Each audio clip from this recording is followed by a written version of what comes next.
चल दहला कहाँ चल देलो? तहार जौन काम बा तौन तू करो, बकर बकर मत करो, ठीक बा? अरे कैले रह पहले तू सुधरब, पहले हम का करत रहे। हम खराब बनी? खराब नहीं खत बीबर बड़ा पी खा के आवता रहे। एगो पतो घर में बिया, पतो बिया तो ओकर पतो के हम जिम्मेवारी ले ले बानी, तू नहीं कर ले ले। हम खर्चा चलावत नहीं, तू नहीं कर चलाव। मौली तू खर्चा चलावत रहे जे हमरे मुड़ी पर बोझा लाद देले बड़ो। आवत रहे पी खा के ढीवत ढोर ढीवलात आ सुतता रह। हमार काम बा जौन हम करता नहीं बुढ़ऊ, ठीक बा? आ तहार जौन काम बा तू करो, ज्यादा बकर बकर मत करो, ना तो हई जब सनकी नू तो बहुत अनर्थ हो जाए। चुपचाप हई जौन काम करता रह तौन करो। तो जाता रह तो जा, जौन बुझाव तौन करो।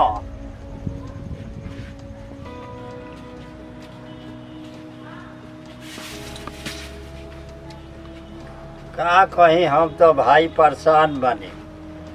ऐसा भगवान एगो लड़को दहल है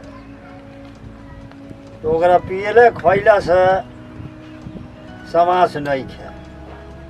हमरा के एकदम परेशान क के धो देले बा। ओकरा मारी हम तो एकदम परेशान बनी। हे भगवान, अबो से ओकरा के बुद्धि ज्ञान दो ना, ये लड़का हमार सुधर जा। चला ना तनी काका से भेंट कइला, ढेर दिन भइल भेंट कइले। ठीक बा, चल चल भेंट कर लिया। ए बाबू चल तनी भेंट कर लिया।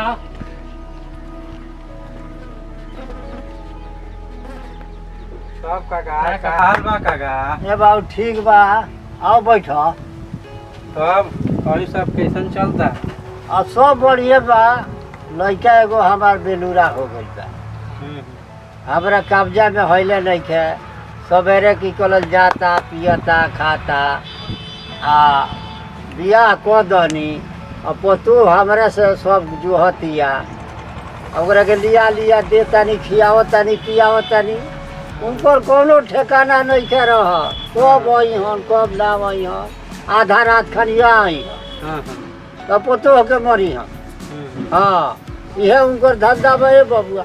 यही फेर में बानी जे हे भगवान अबो से सुधार दो उनका के। आज नु देखलिए कि हने जात रहलो। अरे उनको कौन ठिकाना बा जे कहाँ गइले कहाँ ना गइले। चाचा ई का कहत रह तू? संतू भाई तो ऐसा ना हूँ। ए बाबू, तारा खातिर अच्छा होई हो। हमरा के तो परेशान को के धो देले बड़े। बाग में परेशान काहे करी? वो अच्छा आदमी हूँ। हाँ हाँ, तारा खातिर अच्छा होई हो। पियावत खियावत होई हो तारा के। भाई ऐसा कोनो बात नहीं है। अच्छा काका, अब हमनी के जाता नहीं सन, समझा बुझा के रखी है। ठीक बा काका, हमनी के चलता नहीं सन तब। ठीक बाबू, जा लो।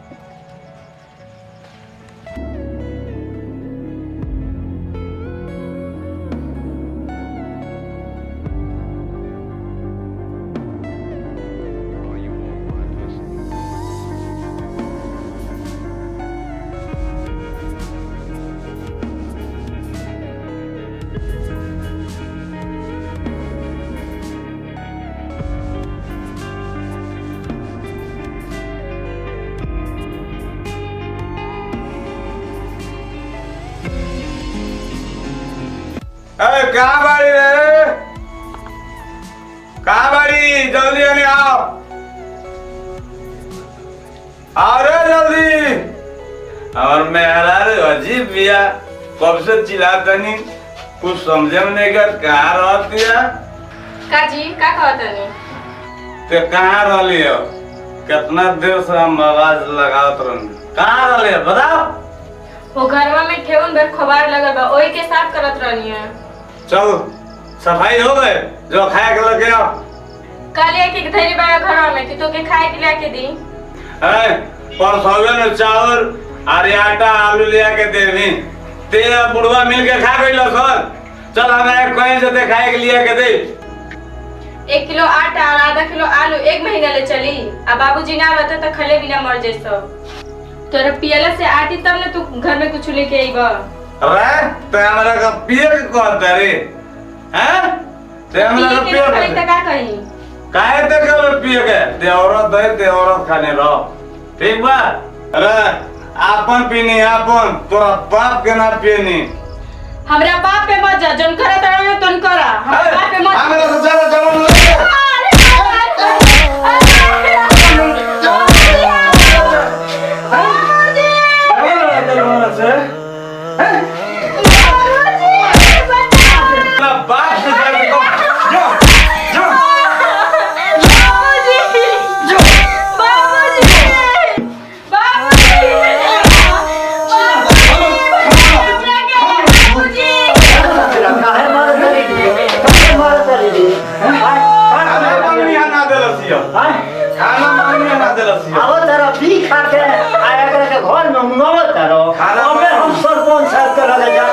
पंचायत बिटोरे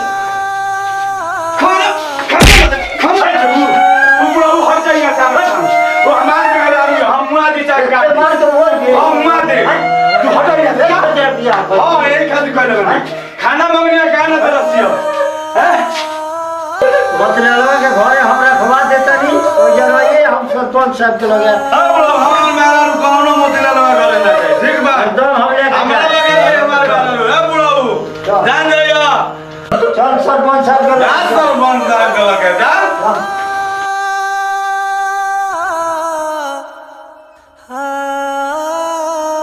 सरपंच साहब के लगे जा तरस सरपंच साहब के लगे ए यार और काका का सोन को लाओ तरन को।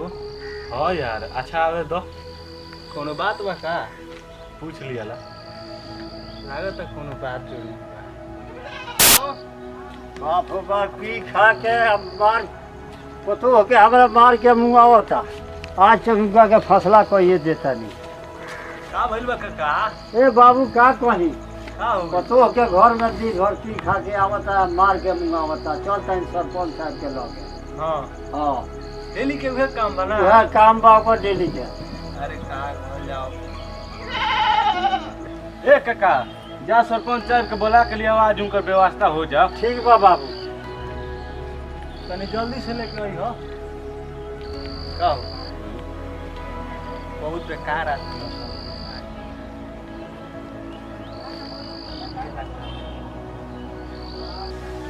अरे बन सरपंच साहब एकदम तबाह कर देला मार के मुंह आवता रोज पी खा के आवता। चला ना पूछाला उनका से जे काहे एंगा करत रे। हाँ चल के पूछी। अच्छा हाँ पूछी चल के जे काहे पूछाला। करता। प्रणाम सरपंच साहब प्रणाम। चलिए चलिए रहो चलिए आई। हाँ चले गया हम लोग तो इंतजार में रहने हसन महाराज जी।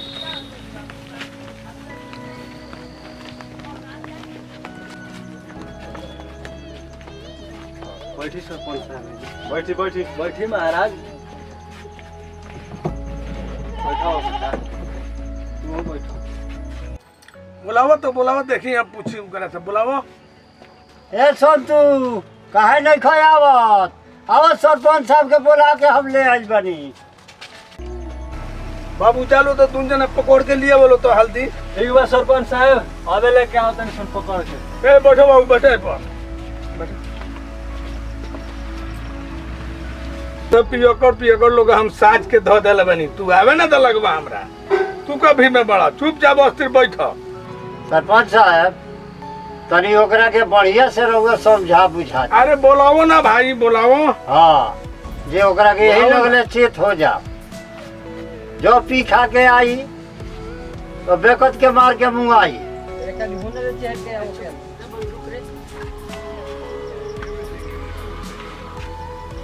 सरपंच साहब प्रणाम। पूछी रहो काहे करता रहो का करता नी घरे आवत रहो तो झगड़ा मेहरारू के मारता रहो काहे मारता रहो। अच्छा बताए मेहरारू का मारता नहीं वो खाना ना दी तो पिटाई ना राशन हम किन के लिए होता नहीं सब कुछ हम जुगाड़ करता नहीं काहे करता रहो का करता नहीं रोज रोज कुछ को हट घर करता रह के मारता रहो गरियावता रहो ठीक बात होता।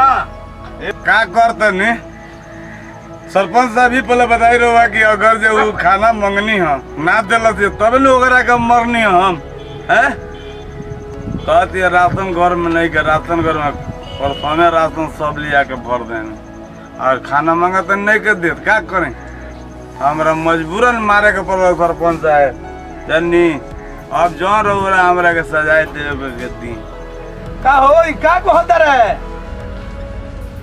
सारा सरी झूठ बोलता। हम बूढ़े आदमी होके कमा धमा के मुड़ी पर ईटा ढो के आ सारा खर्चा हम चलावतनी। एकर काम बा उहे पी खा के आई अब बेकत के मुँह आई। काहे हो काहे का करता रहो ना ये सरपंच साहब हम जौन कमानी तो हम खुद लेके अइबे करनी। ये झूठ बोलता रे खाली रहुआ से कहे खातिर। ना ये सरपंच साहब सारा सरी झूठ बोलता रहोगे पतोहिए से ना पूछ। बुलावा ना पतोहिया के हम पूछ लेता नहीं बुलावो। ए बहू आवा है ना।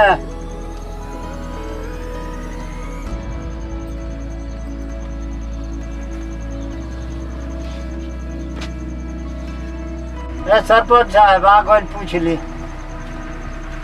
का हो बर बाजार को के लिया वेले घर है बाबूजी मेहनत मजदूरी कर ले आवे नहीं तब घर के खर्ची चलेला। ओहू में से 10-5 बचा के रखेला तो ओहू में से उ लेके चल जाना पिए खाए खातिर। का हो पतोहिया का कहतिया अब से सुधर तरह की ना सुधरबो ना तो तहार व्यवस्था हम कह देबो। आज से पी के आ गइले तो हमरा से फेन खबर दिया इनके रागम व्यवस्था कर दे। ठीक बा। हाँ ना ये सरपंच साहब ए बाबूजी आज से हम कहियो ना पिए हमरा के छोड़ दी। अच्छा हम चलते नहीं आज से गलती ना करी है अनु हम मिलजुल के लूट से रहियो लोगी अनु अब तू गलती मत करियो आज से। प्रणाम सरपंच साहब। ठीक बा खुशी रह गलती मत करियो। नमस्कार भैया हम संतु भोजपुरिया चैनल के माध्यम से लोग के सेवा में ये कॉमेडी दिखावतनी। एकरा के लाइक सब्सक्राइब कमेंट करी लो अच्छा लागे तो और एकरा के दूर दूर पहुँचाई लो। भाई हमनी के कहानी बनैनी हसन पियला खैला पर जौन ई केहू के साथे ना होके के चाहिए और हमनी के कहनी हसन एकरा के माफ करम लो। एकरा के अपना दिल पर ना लेके एकरा के आगे बढ़ाएम लो। जय हिंद जय भारत जय भोजपुरिया समाज। सब्सक्राइब करना ना भूलें।